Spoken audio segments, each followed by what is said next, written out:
Hi guys. Right, we're off to the baby show in Excel, which is in East London, and we live in West London. So we have left. It's pretty early for us, I guess. 10 to 9. I did want to leave an hour ago. For us? Yeah, I wanted to leave an hour ago. Clearly, didn't work. Well, there's baby. That's awesome. Well, yeah. Well, I decided to get ready for once, as in makeup. We are filming in the car because this is probably the one time we're together for a while. Because when we get home, it's a bit manic with the baby and the pugs and family life, I guess. No? Yeah. So I thought we'd film in the car since we've got 45 minutes of driving. So we'd discuss what's been happening in the last 5.5, 6 months from when baby was born. The events leading up to baby being born, Yeah. I guess it was a Sunday. It's always good Was to... it a Sunday? It was a Sunday. It's always good to be a Sunday. Oh yeah, it's Sunday. It's always good to be a Sunday. And we were going to be watching... We were waiting to watch X Factor. On a Sunday? Yeah, because X Factor... But you were doing the garden. Was I doing the garden? You were doing the garden with Mum. I was doing the garden. And I was indoors staring out because I couldn't do anything. I was 37.5 weeks pregnant at the time. I really wanted to get my hands dirty and get in there, but I just really couldn't. So I just sat there staring at you all day doing the garden. And then, what was it, all day I hadn't felt baby move much.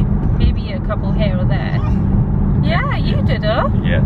And I got a bit worried, so I called the maternity ward, and they said, well, just to be sure, come in at 7 in the evening, and I'd called around 5. I said, okay, got a couple of hours, blah blah blah. So I went in at 7, got monitored, and I was on the monitoring machine for 3 hours. It was ridiculous. First, baby's heart rate was high, and then once hers had calmed down, mine went up, and it just kept doing that. So they're like, right, this is the second time you've had reduced movements, we're going to keep you in, you were going to be induced next week anyway at 38 weeks, since you're 37.5, we're going to induce you tonight. I was like, shit. Baby's coming tonight. I've had no time to prepare, nothing. Called you, and this was maybe what, 11 o'clock I think? No, it was before that. It was 11, 10 o'clock, and I said, I had already got my hospital bag packed like months before.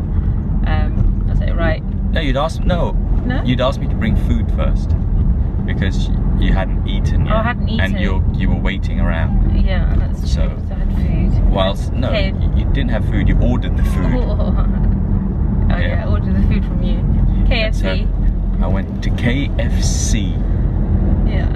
Then you called me and you said, oh no, I'm going to be induced. I didn't realise it was that way around. I thought it was after. No, it wasn't. Oh. Because if you'd said that this thing, then I would have come already with the stuff. Yeah, that's true. And so, I had to do is I had to go home with KFC because you said you'd be home. Home by then. Yeah. Yeah. And we could watch X Factor together, eating KFC.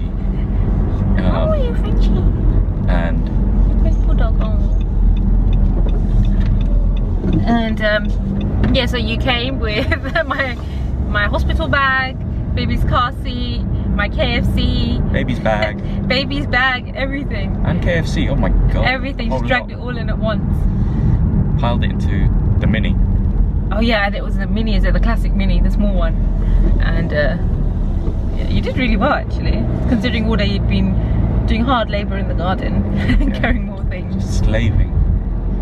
So that was around maybe, I think he came just before midnight, and they told me that came before midnight, and they said I was going to be induced at 1 AM.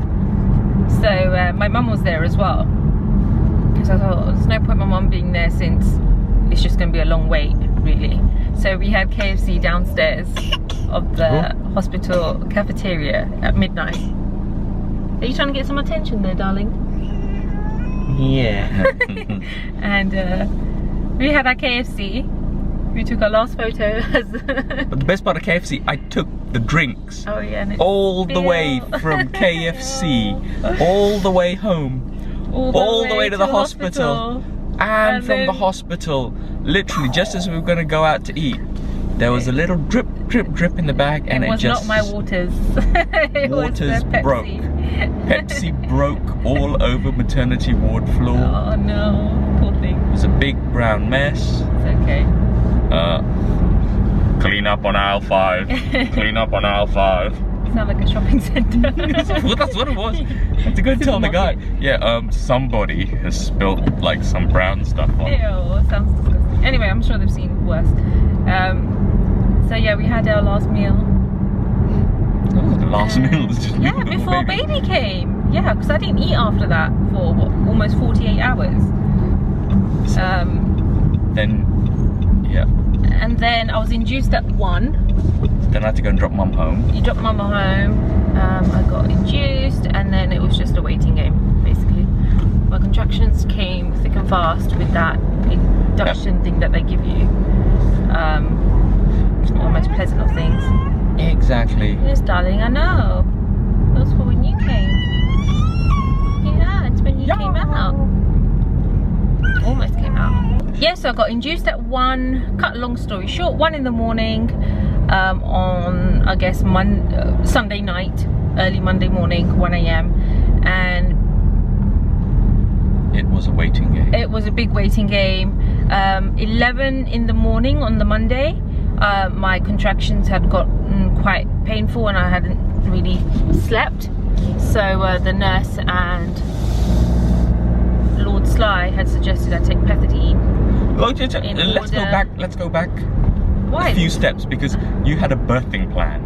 No, I didn't. When did I have a birthing plan? I said I want to go from the low to the high. So the lowest would be, I would like to go to the birthing center, which is the birthing pool. If I can't do that because I had gestational diabetes, fine, that was out of the plan. Okay, next thing was, okay, let's see if I can do it with gas and air. And so I didn't get gas and air, they didn't give it to me. But then the contractions got so painful. They gave you pethidine first. They gave me pethidine first so that I could sleep. But she gave you, so she gave you one pethidine shot at 11 pethidine. And it was the most painful injection I have ever received. It wasn't the needle going in, it was the liquid going in. It was so, and I cried. Holding you. See it. Holding you, I was crying.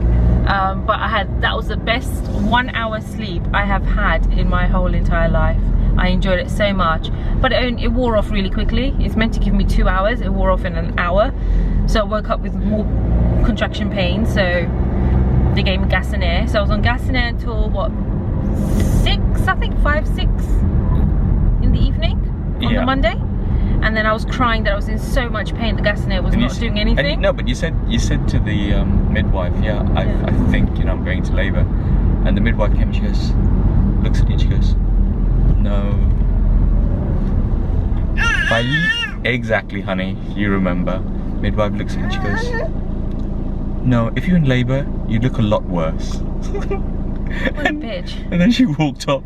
And I was like... The induction ward was not nice at the hospital we were at. I don't think it's particularly... I think it was just the induction ward. I think the rest of the departments were fine.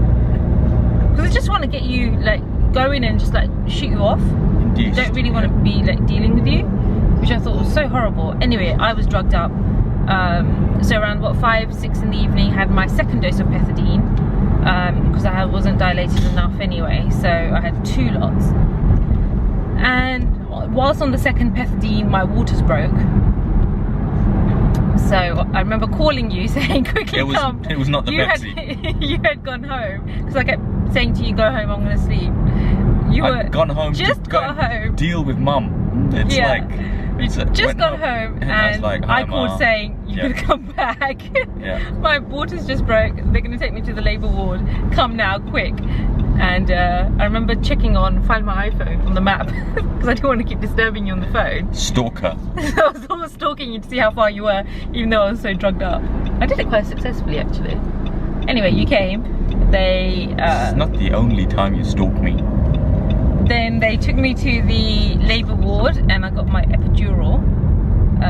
because, well, I've had 2 lots of pethidine, I've had gas in air, I might as well go with an epidural. And quite frankly, I think that was the best decision I'd ever made. You just don't feel the pain at all, which is what I needed, because my pain threshold is not good. And I thought it was pretty good. yeah, you think? Yeah. Well, I was quite drugged up, so. Yeah, lots of drugs. Doubt the drugs you gotta have, you know. But gas in it was the best. Gas in it, oh, that does nothing, just makes you like lightheaded. And I remember at one point I was like, it's not working, it's not working. Check the tank, is it full?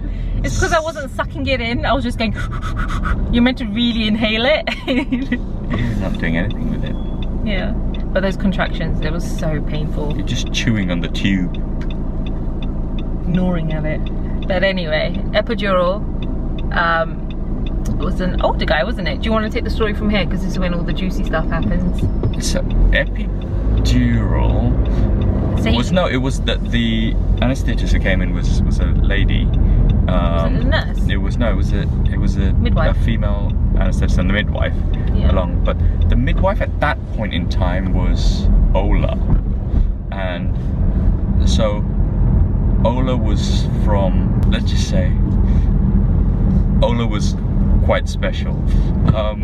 She was a midwife, and you know, she was going to be your labour midwife, or she was at that point your labour midwife. It was, yeah. And this was, you know, what, around, it was what, 7? It was about 6:45. Yeah, oh, yeah, but we missed the part of you going in. So from the induction. Yeah, from when you induced, so it was ready. They said yes, you're gonna go in. Your waters are broken. Your husband is there. Let's take you to the labour ward. You look just about ripe to go.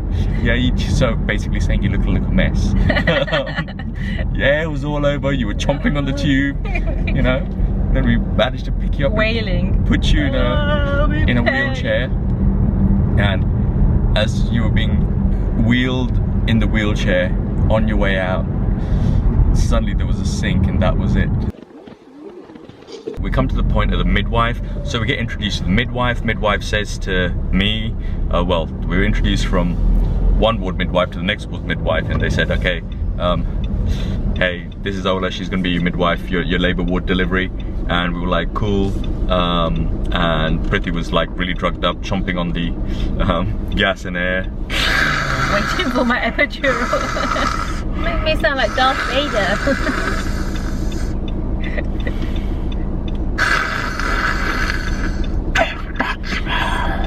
I am your father. And it's like, so then Preeti's wheeled in, put on the bed. And while she's sitting on the bed, bearing in mind, when you go into hospital, you get a name tag with your name on it, on both your wrists, and you've got it tagged on all your bits of paperwork. You're tagged, right? I think even the husband's tagged. So it's like, husband tag, take a look at it up here. This nurse first obviously questions. Preeti goes, oh hey, yes, so could you please confirm your name? Obviously she's on lots of gas and air and lots of other drugs that they've pumped into me, introduced to her. Not too many. So I wasn't really aware of what was going on.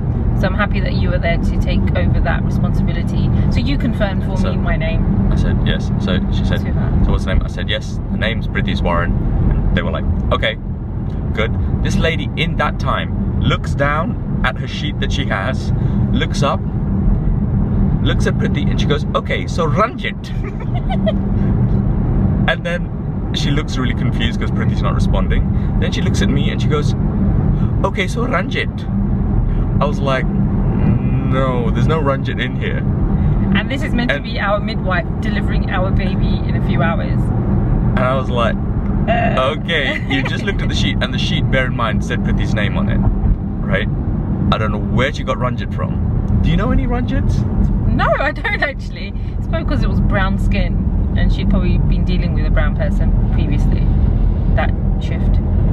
Mind you, they do have long shifts. They have like 12-hour shifts. It's not easy. But Ranjit. Yeah, but yeah, you got to be a bit more careful with what name you say. Hey, who's Ranjit? I don't know.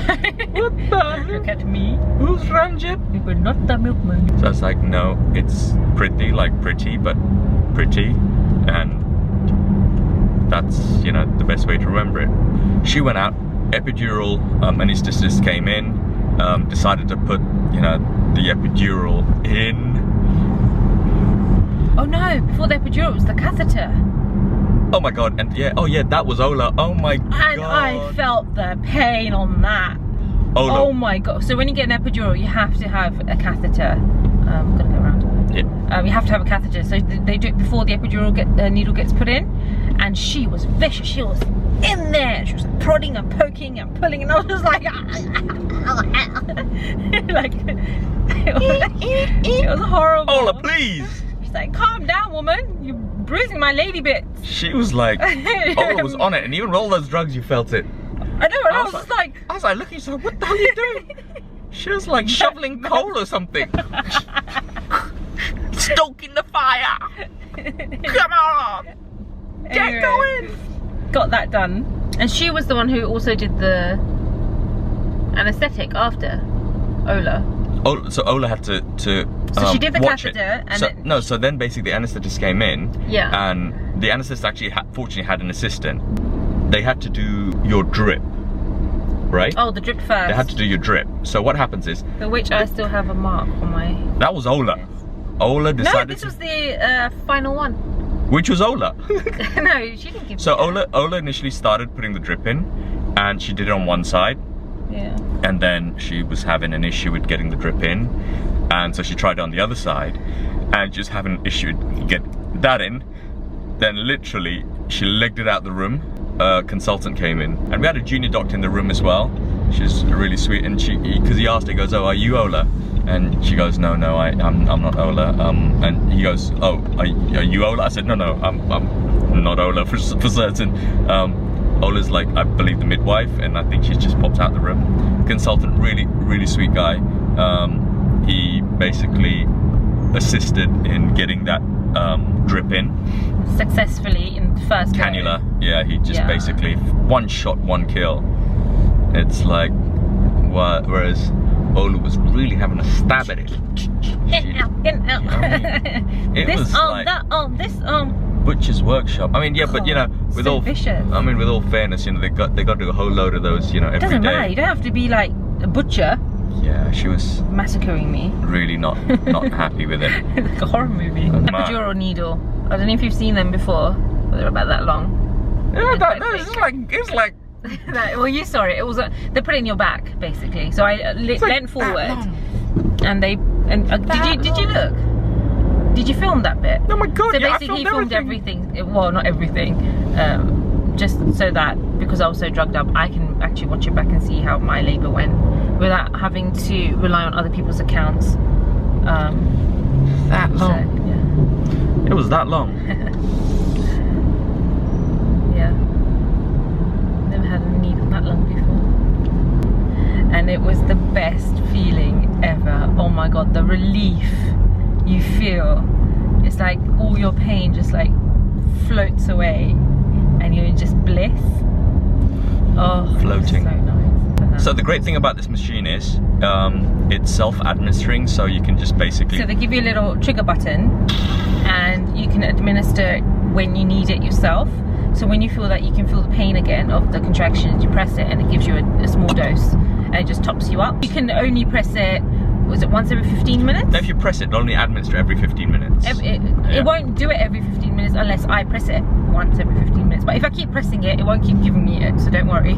It was just, there's a cut-off point of only one per 15 minutes. So bear in mind, the person who'd know that they're in pain and who'd press the button, right, is the patient, who is the mummy. Press it. And so she'll press it. And yeah, guess who was in the room? When I pressed it for the first time, I was like, oh, I can feel it. And I got the biggest scolding. What are you doing? Why are you pressing the button? Were you pressing the button? Who pressed the button? Was it you who pressed the button? I didn't press no button. I'm sitting over here on the other side of the room. I didn't touch nothing. I freaked out thinking I'm killing my baby or something. What did you touch it? You cannot touch it.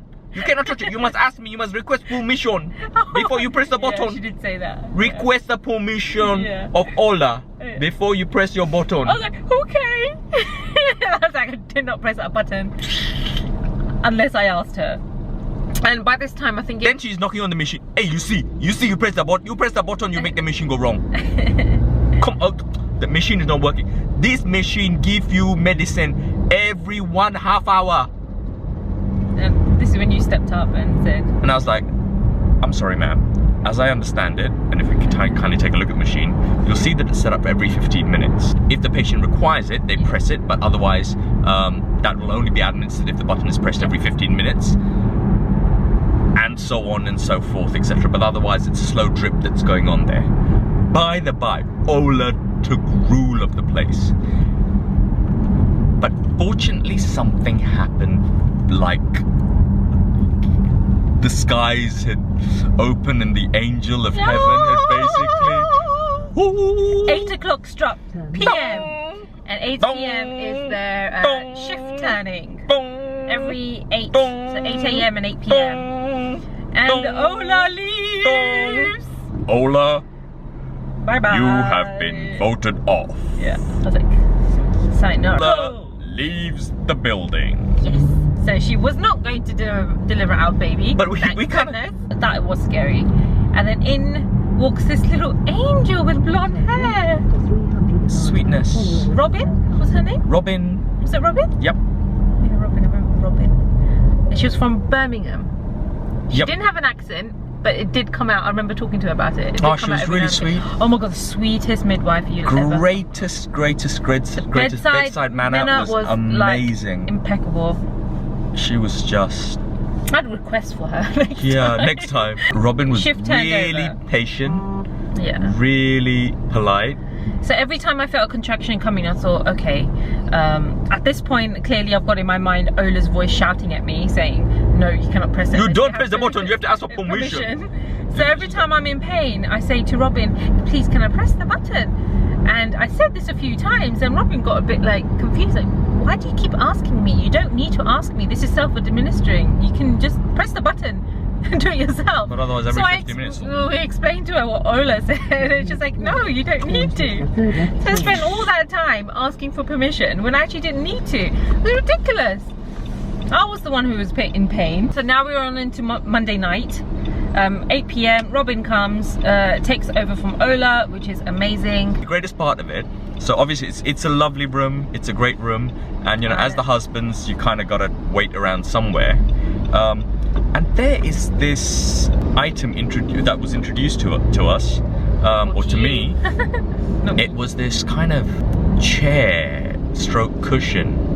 It was a cushion in the corner. This was where the fathers could perhaps sit down and chill for a moment under Robin's watch, which was good, because I'm sure under Ola's watch I would have to just stand there. Stand to attention! Don't you touch nothing, you just stand there. Well, Robin was really nice. She gave you clean sheets and she said, put this on there, and you know, if you can get a few winks, sleep.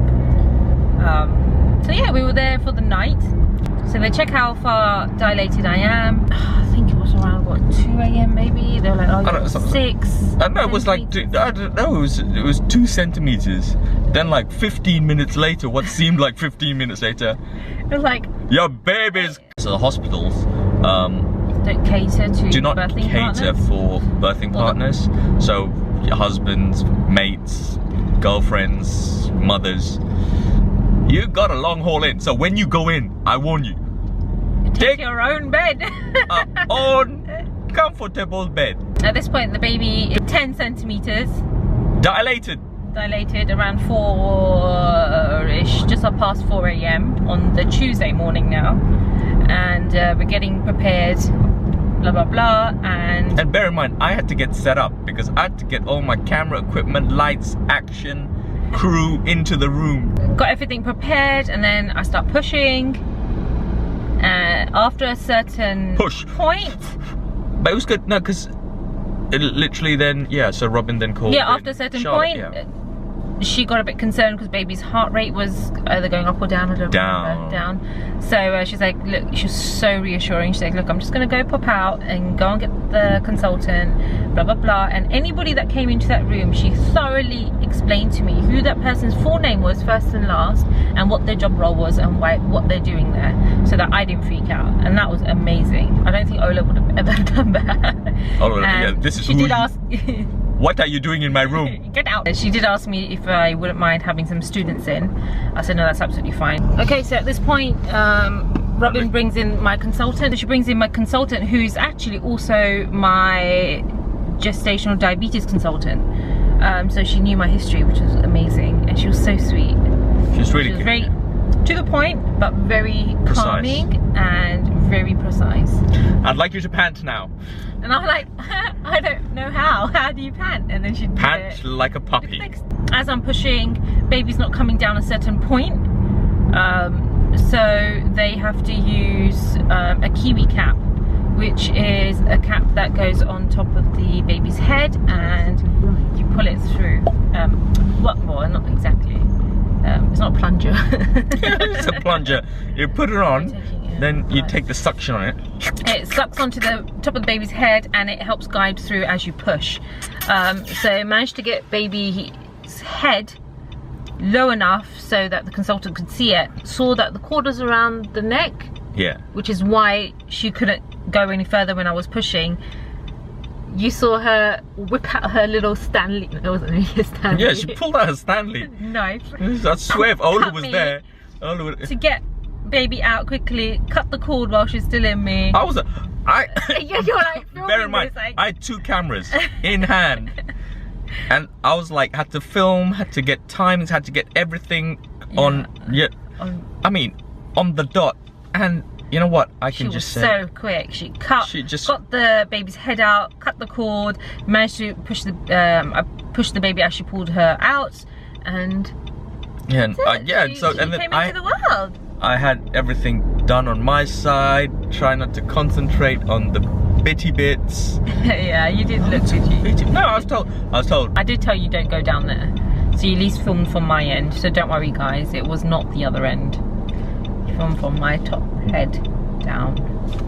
Yeah, it's amazing like how POVs kinda could be very different from a different POV. Got baby out. They took her across to the table to do weights, measures, check all her fingers, toes, everything. So Robin did that, and she cleaned her up, and baby was then wiggling. They stitched me up. Took about an hour. Whilst they... Are you doing something? That's what baby was Stitched doing. me up. And so after that I just zonked out. I was so tired. Forget stitching you up, because basically from there where they were doing the checking baby's bits. Okay and everything else and whatever, I had to turn around and come back past me the table. But do you know what it is? It's really good because basically it starts as a table, right? Transformer bed, it's like that's what it is. It's high class. At one point I was like vertical. This thing was high class RoboCop stuff. Yeah, it was RoboCop. Yeah. The next bit drops out. And it all came apart. And then also, it was amazing. Right, now for the next section. I was like, whoa, jeez. The bottoms come out the bed. It's now like a chair thing bed. Strap you in.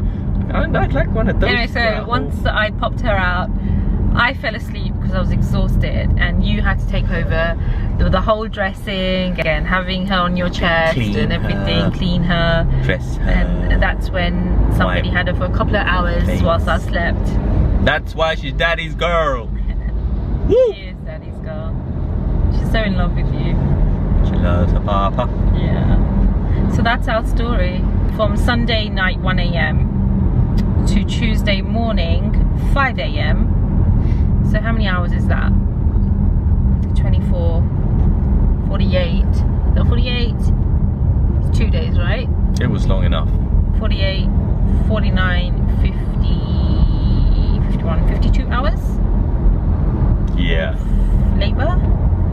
Long hours of labour. 52 hours? That's a long 2 and a bit days. So that's how our little baby was born. Woo! That's our story of how baby Iswaran welcomed into this world. And we actually didn't have a name. We knew we wanted to name her after the letter I. We wanted to use the I because we like it. So it took us, what, 2 days? Yeah. To come up with Isa, and then that's when we shared it with everyone. So her name is Isa Iswaran. Yeah? I. alright? She loves the pugs love her.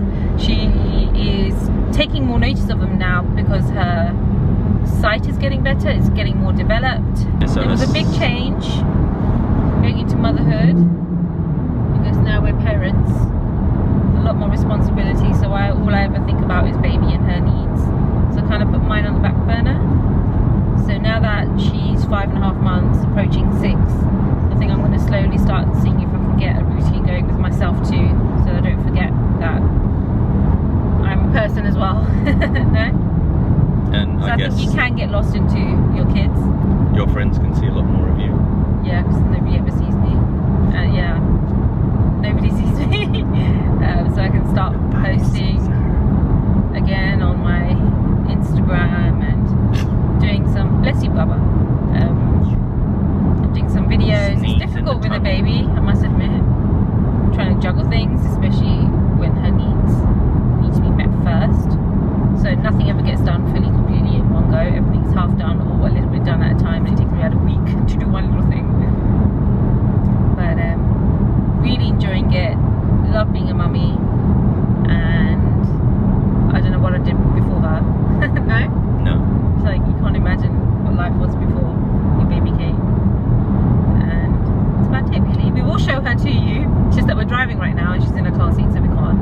So we will, in another video, It is dangerous! introduce her to you guys so you It can is see her. You can see dangerous. her on my Instagram anyway. And actually she's got her own Instagram, Baby Iswaran. Check out the hashtag. Oh, hashtag as well, Baby Iswaran. But today was the baby show. Baby! So, Baby, at the baby, baby! Oh! On the right hand side, we've got Billingsgate Market. Hello, mate. Give us a bit for a pound. Pound of fish, pound of fish, Pound of fish. pound of fish. That's our story, and thank you for watching. It's probably ended up being a very long video. Hope you enjoyed that. Keep watching. And see you soon. Bye. Why is the heart breaking? Oh no. Yeah, that way.